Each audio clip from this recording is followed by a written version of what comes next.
back to the Backyard Professor Chess videos. We're looking at some openings. Right now I'm on the Giuoco piano for a few more videos. I'm trying to do 2 games per video for you to give you the feel for the patterns, the types of strategies, the type of tactics. It has fallen into disuse somewhat in the Grandmaster games, but we can take advantage in our own way. The more you know about chess, the better. And besides, there are some really cool, instructive games. This one is by Spielman and Duras. This was in Carlsbad way back in 1906 or 1907. 2 really good players of their day, and this is quite an instructive way, quite an instructive game the way they play this. Fun to play through some of the old games. I've had a guy ask me, how come I'm playing all the old Grandmasters and none of the new ones? And that's a good question. I'll try to find some more. When I get into some of the other more popular openings, like the Queen Pawn openings and things like that, then I'll bring in some of the more modern Grandmasters. But they don't play this Giuoco piano near enough, probably because they've analyzed it to death and they already know all of its tricks, but we don't. And so it's very helpful for us. Again, the typical pattern, bringing in both knights just as fast as you can. Again, the central thrust with the pawn, Queen 4, very important. The pawn will take the pawn. The pawn will take the pawn. And the bishop in this instance goes check, and the knight comes out to block the check. So this is a typical Giuoco piano.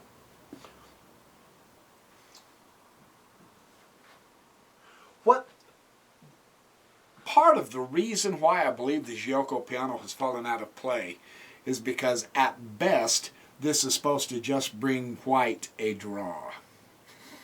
With the Grandmasters, that's how it works. So we'll see.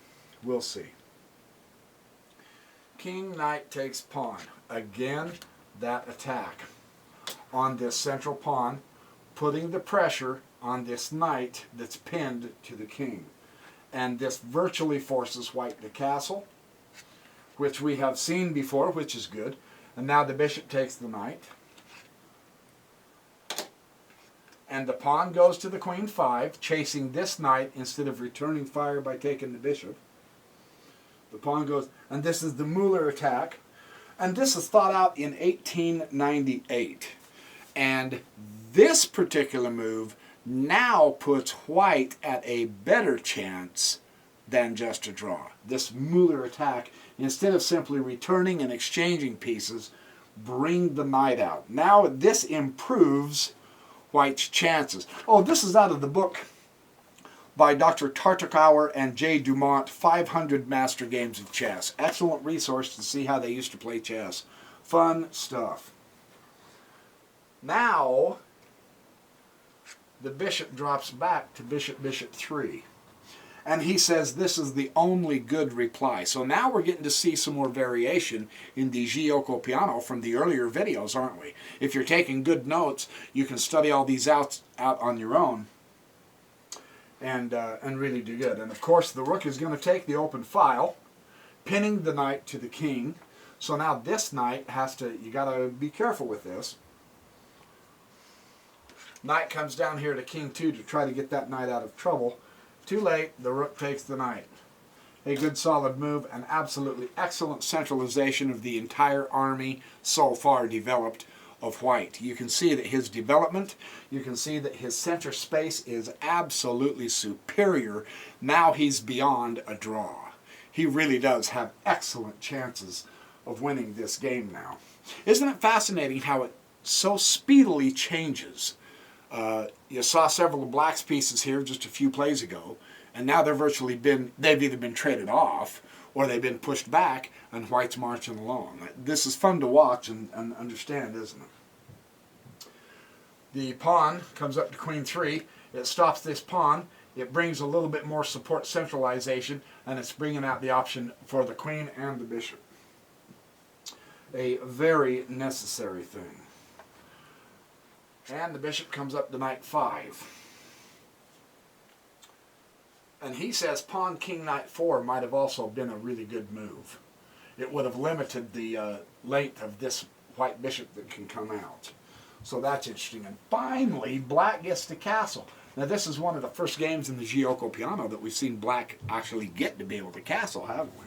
So this is kind of interesting. And the bishop takes the bishop.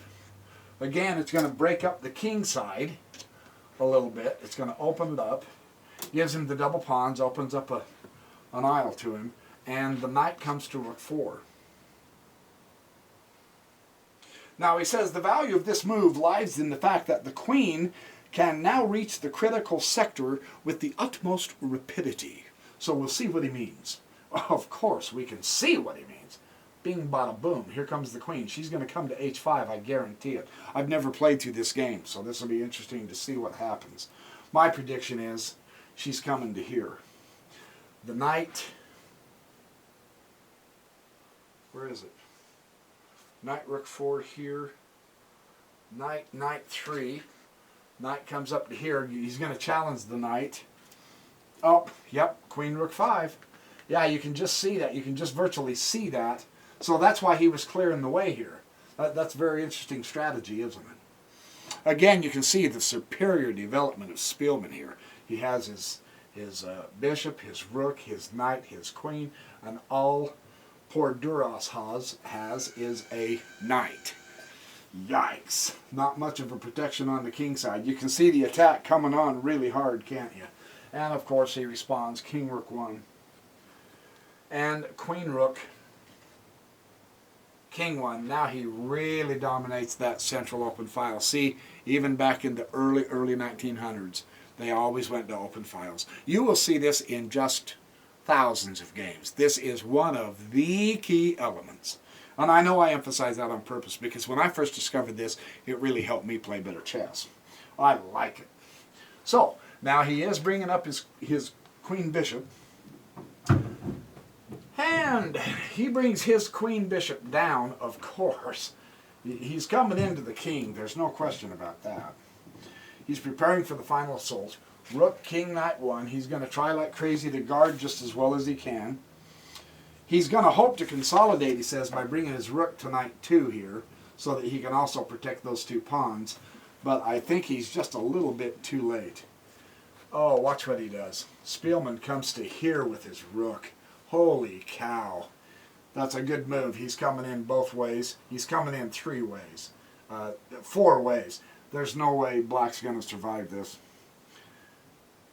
Yeah, this literally unmasks the bishop. He says, this is brutal.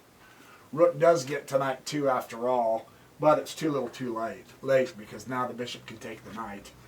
And he is virtually... Now look at this. Spielman was a great player in his day. The pawn is pinned to the rook. Well, not really pinned as such, but he's... Yeah, this game is over. He is in trouble. Well, the pawn did take the bishop. No choice, really. And now, the knight takes the pawn. Check. Beautiful move, isn't it? Great kingside attack, because this pawn is pinned to the king. He can't respond, so he's safe that way. The rook, I suppose, could take the... let's see what he does. Knight takes the pawn. Oh, no, king went to knight 1. Yeah, if the rook takes the knight, then the queen takes the pawn and checkmate, of course. And now, of course, the rook takes the rook check. And this is where he resigned. Because after the king, he resigned at this point, because when the king takes the rook here, he says the rook comes up here to king 7 and check again. And there's nothing he can do. I mean, in a worst case scenario, at this point, you virtually have to take the rook with the queen, and then the knight can take the queen, and you're going to get him. So that's a great game. That was a fun little game from Spielman and Duras. I've got another one I want to show you. Hang on, I'll be right back. Now this next Giuoco piano is by Cherusek, and Exner. Charusek, in just the 11 years he was alive playing chess, he died very young. I find this in Philip Sargent's book, Charusek's Game of Chess. He became second only to Paul Morphy. Unfortunately, he died so fast. So a lot of people don't hear much about this guy, but he was extremely good at chess. This is one of the interesting Giuoco pianos that Charusek played. Bishop, bishop, 4, bishop, bishop, 4. We can do this pretty fast at this point. And then Charusek castles immediately. See again the pattern. White can castle much faster than black in this particular opening. He's still got 2 more moves before he can castle. He pulls up his queen pawn here. That's one we haven't seen just yet on the 6 there. And then, of course, he pulls out his second knight. And he's coming right up the gut. This is the main pattern of the Giuoco piano. The pawns will exchange. And the bishop drops back to knight 3 here, interestingly. He keeps this long diagonal pointing toward the king, but instead of coming into here, there's no reason to at this point. He stays on this diagonal opposite the king. So this is again a different game, knight bishop 3, and now black does get a castle. So this is interesting to see how the development comes. And then he is going to try to limit the extent of this particular black bishop. King knight takes pawn. Again, this very familiar theme we're getting to now. He's taken this pawn. Now the knight here isn't pinned with the bishop, so he still eliminates a central pawn and establishes a central knight. Until the knight takes the knight, of course. I mean, there's no reason not to. And now the pawn gets up here and does an absolutely beautiful fork on the bishop and the knight.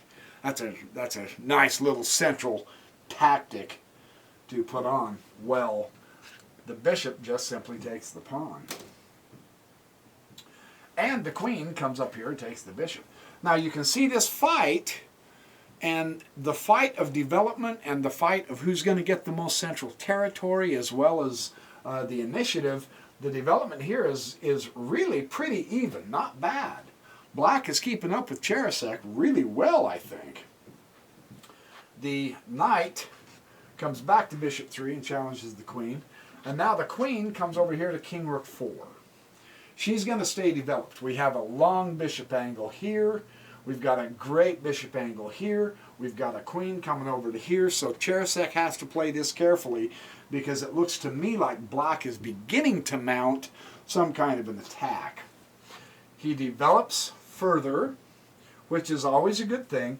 And now the pawn bishop 4, and there's a question mark here.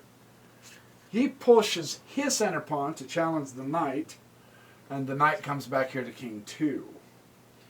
And now the bishop takes the bishop. So he's eliminated one of those really long, nasty bishops pointing toward his king. The rook pawn takes the bishop.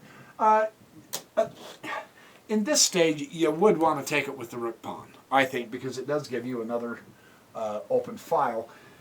It's way away from the action, so if you can use this as a partial open file to jump over to here, then that would be the best way to use that file, I would think.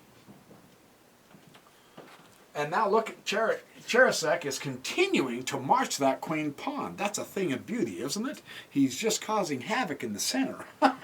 He takes full advantage of the bad 13th move of black here, he says.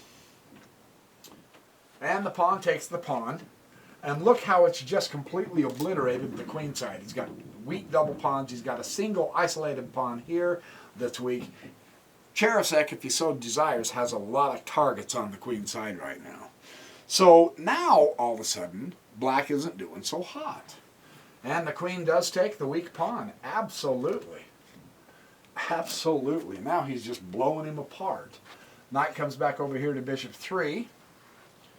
And the queen rook comes over here to queen 1, of course, grabbing the file and giving him tremendous central power. And now look at this. The rook is going to use that partial open file.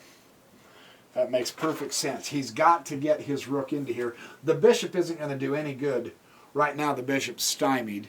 So he has to come out here in the partial file. Because of the excellent way Charasek is playing the central power. This is really good. Watch what the rook does. Rook comes to queen 5 now too. Charasek says, yeah, you can use the partial file, but I'm still going to challenge you. No, you're not going to challenge me on this file. I'm going to challenge you on this file. That's pretty tough chess. Well, the rook has to take the rook. It eliminates another developed piece. The knight takes the rook here. Look how he's bringing this knight into it. Yes, he could take it with the queen, but with the knight, you now can jump over to here with the check, or come over to here with the check once that knight's eliminated. So the knight is actually the better piece than the queen because you bring more pieces toward the king. You see how that works? That's really kind of nice. And the rook has to come to queen 1. He's got to challenge that queen. Queen simply goes to bishop 7. Boy, look at that. That's a great move. I'll show you why here in a sec. Rook takes the knight here, and now the queen takes the bishop check.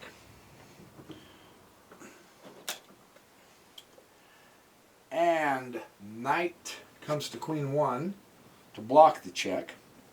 And queen comes up here to bishop 4. Beautiful pin on the rook to the king. And now this guy's in trouble. And notice one of the problems, because Charasek has been so dominant with the initiative, just taking it to him and being relentless, he's had his queen over here on this side of the board, and she has virtually been useless. Black hasn't had a chance to breathe yet to bring that queen back into this battle. And Charasek's queen has just been all over the place. This is really an interesting strategy on his part, isn't it?